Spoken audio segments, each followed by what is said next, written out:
Police അറിയിപ്പ്. ലോക്സഭ തെരഞ്ഞെടുപ്പ് ഫലപ്രഖ്യാപനവുമായി ബന്ധപ്പെട്ട് ക്രമസമാധാനം ഉറപ്പിക്കുന്നതിന്റെ ഭാഗമായി നാദാപുരം പോലീസ് സ്റ്റേഷൻ പരിധിയിൽ നിയന്ത്രണങ്ങൾ ഏർപ്പെടുത്തിയിട്ടുള്ളതാണ്. വൈകിട്ട് 7 മണിക്ക് ശേഷം യാതൊരു പ്രകടനങ്ങളും അനുവദിക്കുന്നതല്ല. ആഹ്ലാദ പ്രകടനങ്ങളുടെ റൂട്ട് കൃത്യമായി പോലീസിനെ മുൻകൂട്ടി അറിയിക്കേണ്ടതാണ്. ഉത്തരവാദപ്പെട്ട നേതാക്കളുടെ സാന്നിധ്യത്തിൽ മാത്രമേ ആഹ്ലാദ പ്രകടനങ്ങൾ നടത്തുവാൻ പാടുള്ളൂ.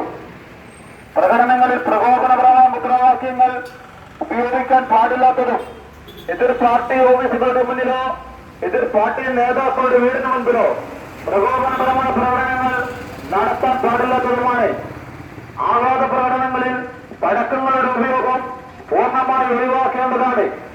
ബൈക്ക് റാലികൾ, തുറന്ന വാഹനങ്ങളിൽ ആളുകളെ കയറ്റിയുള്ള ആഹ്ലാദ പ്രകടനം എന്നിവ നടത്താൻ പാടുള്ളതല്ല.